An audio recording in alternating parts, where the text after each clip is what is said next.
এত এমন করে বইছো কেন বইছো কেন বইছো কেন এমন কেন বইছো কেন বইছো কেন বইছো কেন বইছো আর দৌড় মশাই কেন বইবে না বলতে পারে না সেই উড়ু বেড়াতে কাশি এসেছি গঙ্গা বয়ে দেখার জন্য আর আপনি বলছেন বইবে না এ অদ্ভুত লোক মশাই আরে অদ্ভুত লোক তো আপনি সো আমি এখন রিভিউ করতে চলেছি দ্য একেন বেনারসের বিভীষিকা যেটা জয়দীপ মুখার্জি ডিরেক্ট করেছিল এবং 23 মেতে বেরিয়েছিল সিনেমাটা জাস্ট কয়েকদিন আগে সিনেমাটা দেখে এলাম তো এই বইটা আমার কেমন লেগেছে সে ব্যাপারেই কথা বলবো এই ভিডিওতে তো চলুন শুরু করা যাক লেটস বিগিন তো ফার্স্ট অফ অল আমি মনে করি একেন বাবুর এর আগের যে সিনেমার পার্টটা ছিল তো রাজস্থানের তোমার রুদ্রশাস্ত্র রাজস্থান রাইট আর প্রথম পার্টটাতে একে ওটা মানে দার্জিলিংয়ের কিছু একটা ছিল তো এই তিনটে মুভির মধ্যে এখনও পর্যন্ত বেস্ট সিনেমা হয়েছে আমি বলবো সেটা হচ্ছে এই দ্য বেনারস বিভীষিকা এবং কেন সেটাও বলছি ফার্স্ট অফ অল আমার একটা জিনিস এই বইটা খুব ভালো লেগেছে খুব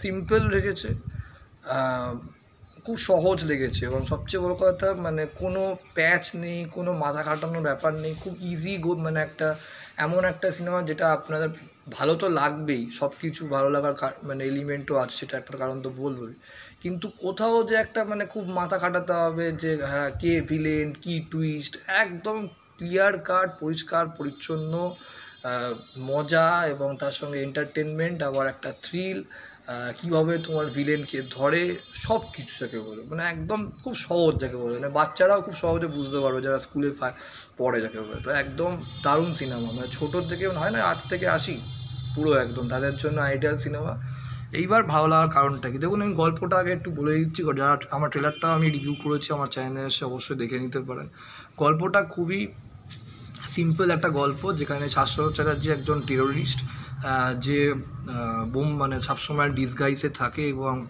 বোম্বিং যাকে বলে ব্লাস্ট করা যাকে বলে সবসময় নানান যে সমস্ত জায়গায় খুব নাম করা যাকে বলে এবং তারপর তোমার ওই যে মানে বেনারসের যে ঘাটগুলো খুব পপুলার আছে সেখানে তোমার ব্লাস্ট করাবে এবং এবার এই ব্লাস্টগুলোকে কীভাবে তোমার মানে ডিফিউজ মানে করবে তোমার বোম মানে আটকাবে এবং কিভাবে তোমার বেনারসের লোকাল পুলিশ এবং একেন বাবু বেনারসে এসে এবং সব কিছু জানতে পেরে পুলিশের কাছ থেকে কীভাবে আটকাবে সেটা নিয়ে গল্প খুব সিম্পল গল্প একদম বলে দিচ্ছি এবং এবার একেন বাবু তোমার কলকাতাতেই থাকে তো ওর মানে প্রমথ বলে যে ছেলেটা তো তার বন্ধু আছে গৌরব চক্রবর্তী তো ও ওখানে আসতে বলে প্রথমে গৌরব চক্রবর্তী আসার কথা ছিল কলকাতা ওর সঙ্গে দেখার বন্ধুর সাথে দেখা করা তো একসঙ্গে পড়াশোনা করতো কলেজে ইউনিভার্সিটিতে তো দেন ওকে ওর বাড়িতে আসতে পারে তো এবার গৌরব চ্যাটার্জির বাড়িতে এসে তোমার ওঠে একেনবাবু এবং প্রমথ এবং আর একজন যে সৌগত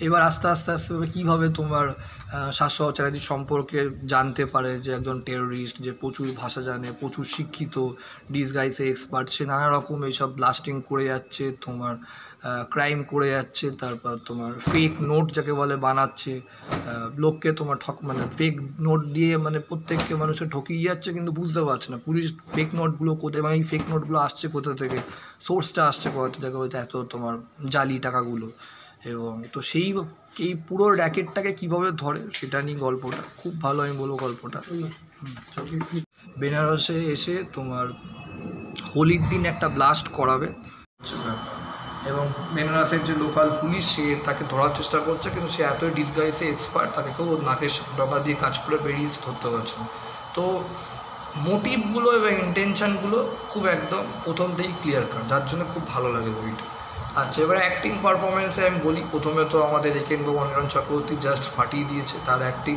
যেহেতু তার জায়গাও এখন ওয়েল এস্টাবলিশ তার নাম হয়ে গেছে তার একটা পপুলারিটি আছে সুতরাং সেটা পুরো বোঝা যাচ্ছে তার প্রেজেন্টেশন ডায়লগ ডেলিভারি সব সলিড হয়েছে বাকি যে তার দুজন অ্যাসিস্ট্যান্ট সৌগত প্রমথ তারাও খারাপ পার্ট করেন গৌরব চক্রবর্তী অ্যাক্টিং ভালো করেছে সাগ্নিককে অনেক দিন বাদে দেখা গেলো অ্যাজ আ পুলিশ ইন্সপেক্টর এসেছে বেনারসের মেন যে কমিশনের পার্টটা করেছে দারুণ পাঠ করেছে চেহারা নিয়ে তো সাগ্নিকের তো বরাবরই চেহারা খুব ভালো ডায়লগ ডেলিভারি খুব ভালো হয়েছে হচ্ছে ব্যাপার এবং ক্লাইম্যাক্স বইটার দারুণ বলবো আমি বেশি কিছু বলছি না ক্লাইম্যাক্সটা একদম দেখবার মতো সবচেয়ে বড় কথা শাশ্বত চ্যাটার্জিকে কীভাবে ধরলো সেই সিনটাও অসাধারণ জায়গায় বলে যে শুধুমাত্র ডিসগাইজই হয় না সবসময় ডিসগাইজ যদি একজন ডিটেকটিভের ভালো চোখ থাকে তো সে ঠিক তার চোখে পড়ে যাবে এবং তার খামতিগুলো সে দেখে নেবে এবং সে ঠিক তাকে ধরে ফেলবে। এবং কেন এটা বলছি, এটা আপনারা যারা সিনেমাটা দেখেছেন বা তারা বুঝে যাবেন, এখনও যারা দেখেননি আমি প্রত্যেকে বলবো হলে গিয়ে যান এবং সিনেমাটা দেখুন। দারুণ সিনেমা হয়েছে এখানে বেনারসের বিভীষিকা। আচ্ছা, তারপর বইটার মধ্যে তোমার যে কমেডিটা হচ্ছে এই বইটার হচ্ছে আমি বলবো মেন ইউএসপি।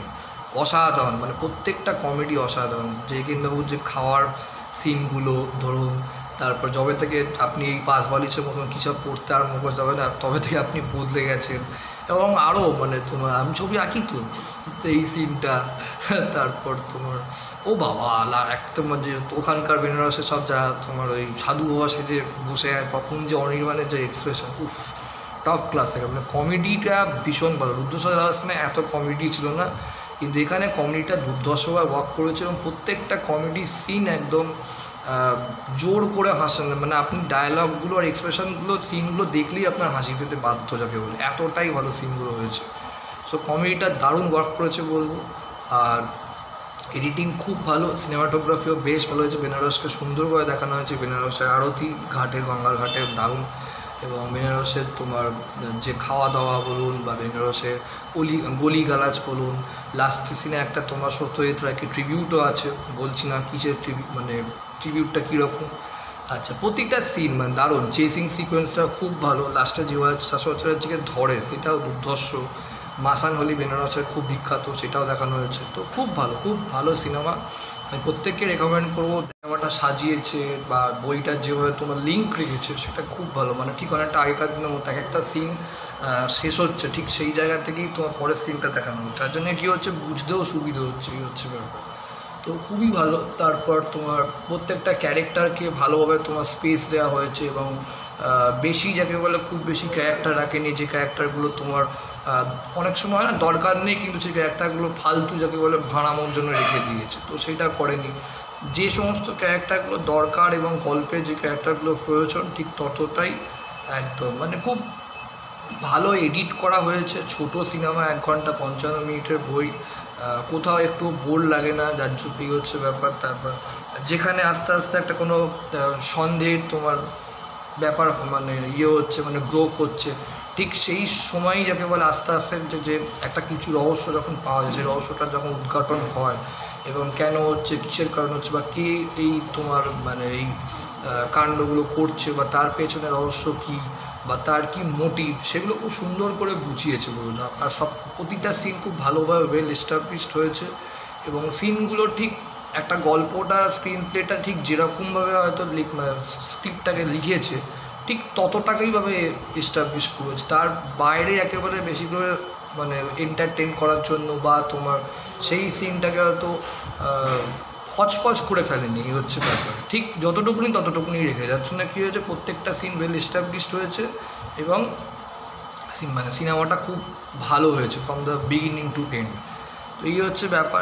এবং ক্যারেক্টারগুলো তো শাশ্বত চ্যাটার্জি নেগেটিভ বলে দিলাম। সবচেয়ে ভালো লেগেছে আমি একটা জিনিস খুব ভালো লাগলো প্রথম থেকেই, যে শাশ্বত চ্যাটার্জি ভিলেন, শাশ্বত চ্যাটার্জি এই মোটিভ নিয়ে বেনারসে এসছে, এইগুলো একদম প্রথম থেকেই বুঝিয়ে দিয়েছে যেটাকে, মানে একদম কিছু তোমার করেনি, মানে লুকিয়ে কোনো কিছু রাখিনি।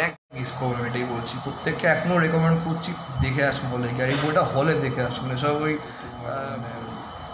বাড়িতে দেখবেন না, কেন এগুলো বাড়িতে দেখে না সত্যি মজা নেই। মানে এটা একটা অসাধারণ সিনেমা, মানে হলে গিয়ে রীতিমতো উপভোগ করবেন আমি মনে করি, এই হচ্ছে ব্যাপার। তাই হ্যাঁ, বাড়িতে দেখে লাভ নেই, সত্যি কথা বলছি। হলে দেখে রীতিমতো সে আনন্দও আছে, ভালো লাগারও জিনিসও তৈরি হবে। সো এটাই বলা ছিল এই video. Thank you so much. ভিডিওতে ভালো লাগে লাইক করুন, কমেন্ট করুন, শেয়ার করুন। চ্যানেলটা অবশ্যই সাবস্ক্রাইব করে রাখুন ফর ফিউচার। Thank you.